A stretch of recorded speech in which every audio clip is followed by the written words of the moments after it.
Combien d'argent YouTube m'a rapporté? Est-ce qu'Embrasquad est rentable? Et si oui, combien d'argent ça me rapporte? Dans cette vidéo, je vais vous dévoiler tous les chiffres sans rien flouter. Donc, restez bien jusqu'à la fin de la vidéo et abonnez-vous à cette chaîne si c'est pas déjà fait, c'est gratuit, alors pourquoi s'en priver? Aujourd'hui, comme vous l'avez vu en début de vidéo, c'est une vidéo assez spéciale qui est pas comparable à celle habituellement. On va pas parler de métier, on va pas parler d'Embrasquad tout simplement, enfin si, mais on va parler des dessous d'Embrasquad. Qu'est-ce qui s'est passé concrètement en bêta, en V1 et qu'est-ce qui arrive très prochainement en V2. Peut-être d'ici que la vidéo sorte, la V2 sera déjà arrivée. En tout cas, pour parler des chiffres, je vais déjà dès le début vous prévenir que ma chaîne YouTube n'est pas monétisée, donc ça ne rapporte rien. C'est le serveur Minecraft qui se rentabilise tout seul, on va dire, parce que bien sûr il faut payer un hébergeur, on verra les chiffres juste après. Il faut payer un hébergeur pour pouvoir accueillir un bon nombre de joueurs. Et ça a un coût, et bien sûr c'est un petit peu compensé par le serveur, par la boutique en ligne du serveur. Donc notamment quand des gens achètent des grades VIP, VIP+, ou des clés, ça permet de rentabiliser un petit peu le serveur, pas que ce soit tout à mes frais du coup. Donc je vais vous dire exactement tous les chiffres. Est-ce que actuellement Embrasquad est rentable? Est-ce que je me suis fait de l'argent donc grâce au serveur? Ça vous allez le découvrir durant cette vidéo, donc restez bien jusqu'à la fin comme je l'ai dit en début de vidéo. Commençons par le tout début. Embrasquad bêta, ça a ouvert le 26 février 2025 et avant cette date il a bien fallu développer la bêta, donc ça a été quand même assez long, un gros travail que personne n'a trop vu quoi. Donc rentrons direct dans le vif du sujet. La bêta, combien a-t-elle rapporté? J'ai les chiffres juste sous les yeux, donc on va pouvoir voir ça tous ensemble. La bêta d'Embrasquad a été rentable, mais elle n'a pas rapporté énormément parce que du coup, comme je le disais avant, comme on voit sur le graphique, décembre, janvier et février, le serveur était fermé, donc les gens ne pouvaient pas dépenser d'argent, donc le serveur ne gagnait pas d'argent. Par contre, quand moi je développais, il fallait bien que je paye pour développer les builders, tout ça. Fallait que je puisse me connecter sur le serveur, donc ça avait un petit coût. C'était l'offre la moins haute de l'hébergeur, donc ça allait, mais du coup on peut voir la moyenne, le total donc en bleu, qui chaque mois descendait un petit peu, et en février, fin février, quand le serveur donc a commencé à ouvrir, on peut voir février-mars, ça a plutôt bien décollé.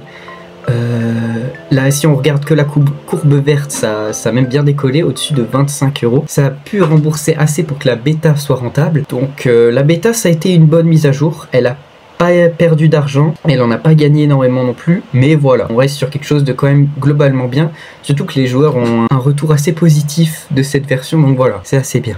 Et après cette bêta, il y a donc la V1 qui suit directement, et cette V1 a été relativement bien, en tout cas en début, parce qu'elle a été très courte, elle a été écourtée à cause de quelques problèmes qu'il y a eu en interne, donc ça c'est pas ouf, on a dû l'écourter à cause des problèmes et que c'était trop dur à gérer tout simplement. On a dû fermer la V1, c'est dommage mais bon voilà. Donc on peut voir qu'elle a commencé en avril, assez bien rentable dès le début.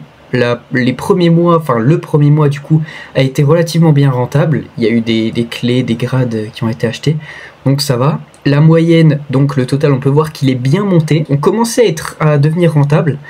Mais du coup vu que ça commençait à être rentable, j'ai aussi augmenté le coût des serveurs. C'est pour ça qu'on peut voir la courbe rouge monter, parce qu'il y avait de plus en plus de joueurs du coup qui venaient, donc on a dû augmenter les slots pour l'hébergeur. Et après ça c'est la descente complètement, quand même un petit peu d'achat en mai, très peu mais il y en a eu. Et par contre la courbe rouge, il y a toujours plein de joueurs, donc la courbe rouge on est obligé de la maintenir en l'air, mais les joueurs payent plus. Vu qu'ils ceux qui voulaient un grade l'ont acheté et ceux qui en voulaient pas n'en ont pas acheté. Donc là c'est là où la courbe bleue commence à descendre, mais en mai on reste rentable. On peut voir que la ligne bleue est toujours au-dessus de la barre du 0.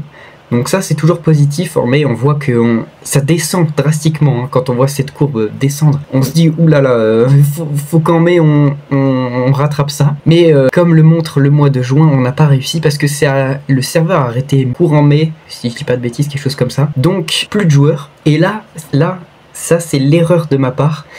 En gros, vu qu'il y avait plus de joueurs, c'était en version de développement du coup, pour juin, j'aurais dû redescendre la barre rouge comme ce qu'elle était au début, vu que personne ne pouvait se connecter, il n'y avait que 3-4 joueurs, donc il n'y avait pas besoin de payer autant l'hébergeur. Et du coup quand j'ai fermé le serve, j'ai pas pensé à baisser l'hébergeur, ce qui fait que le mois de juin, j'ai payé comme s'il y avait encore plein de joueurs. qui allaient se connecter sur le serveur. Donc c'était pas du tout une bonne idée, parce que on peut voir la barre bleue qui a complètement descendu. Elle aurait dû descendre très peu, parce qu'en fait le mois de juin il aurait dû rapporter 0 et on aurait dû payer 5 balles. En fait exactement comme au début, la courbe aurait dû être à peu près comme ça, donc pas aussi bas qu'elle est maintenant actuellement. Donc ça c'est un énorme point faible, et c'est une erreur de ma part, parce que du coup j'ai laissé l'hébergeur comme s'il y avait plein de joueurs. Donc quand je développais, les performances étaient assez élevées, mais c'était pas une bonne chose. Donc voilà, actuellement les chiffres sont les chiffres, ils sont devant vous, et on peut voir qu'on n'est pas rentable. Pas du tout pour le mois de juin. Heureusement, la V2 du coup ouvre en juillet, le 16 juillet, d'ailleurs venez. Donc là en fait, tout se joue sur la V2. Est-ce que la barre bleue, donc le total, reste dans le négatif, en dessous de la barre 0, ou est-ce que la V2, est-ce qu'il y a plein de gens qui vont acheter des grades, et est-ce que du coup ça va faire remonter la courbe bleue, et donc permettre au serveur de devenir rentable? Ça c'est pas encore sûr, parce que quand même, à cause de mon erreur, on est à plus de moins 26 €, quelque chose comme ça, à en voir le graphique, donc ça c'est pas du tout positif évidemment. Mais heureusement, je pense que la V2, la courbe ressemblera plus ou moins à ça. La barre rouge, elle va rester ce qu'elle est, hein, malheureusement. Faut bien continuer à payer, mais la barre verte, je pense qu'elle sera au-dessus, honnêtement. Il suffit qu'il y ait 3-4 grades qui soient achetés, et normalement on est bon. Donc voilà en gros ce que la bêta et la V1 ont rapporté. Ma chaîne YouTube, j'ai déjà dit, elle n'a rapporté 0, donc ça pas d'aide là-dessus. Ma chaîne n'est pas encore monétisée, pour ça il faut que vous vous abonniez, et oui je le redis encore, mais c'est très important s'il vous plaît. Et pour ceux qui sont déjà abonnés, merci beaucoup. Un résumé de la vidéo: la bêta a été ce qu'elle a été, plus ou moins bien. En tout cas, en fin de bêta, on a su rattraper les coups. La V1, elle a été très bien, mais malheureusement, il y a eu un problème en interne, ce qui fait qu'elle a chuté. Et entre la V1 et la V2, j'ai fait une erreur.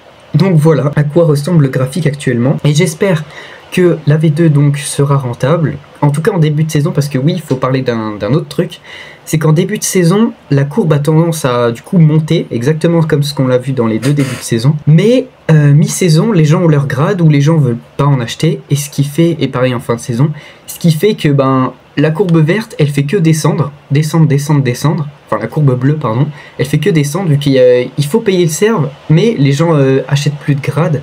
Donc ça descend de plus en plus, donc on va devoir faire très attention à la durée de la V2, elle n'est pas encore définie, c'est pour ça pas de pression, parce que si on fait que la V2 dure 6 mois, les 2 premiers mois risquent d'être rentables, et à partir du 3e, ça risque de descendre, et le 6e mois on se retrouve à moins 200 balles, parce que ouais, elle a été trop longue. Donc voilà, mais bien sûr si on doit ne pas être rentable pour que la V2 soit bien, on va bien sûr le faire. On est là pour satisfaire les joueurs. Si on voit que les joueurs n'ont pas fini de découvrir toutes les nouveautés, ou faut leur laisser peut-être plus de temps pour découvrir, parce qu'ils ont envie de continuer à jouer à la V2, on laissera la V2 même si c'est pas rentable. C'est dommage. D'ailleurs, si cette vidéo marche bien et que je vois que dans les commentaires vous avez bien envie que je refasse une partie 2 de cette vidéo pour voir justement comment s'est passé la V2, likez la vidéo, abonnez-vous si c'est pas déjà fait, et puis partagez-la. Si je vois qu'il y a pas mal de likes, je ferai probablement une partie 2 où je dévoilerai les chiffres d'Embrace Squad et peut-être même de YouTube. D'ici là, peut-être qu'on sera monétisé. Et au moins, vous aurez tous les chiffres et elle sera probablement encore plus intéressante que cette vidéo, parce que celle-là, elle montre au début le développement du serve, au milieu la bêta, et puis la V1. La V2 ouvre le 16 juillet, donc je vous attends nombreux là-bas.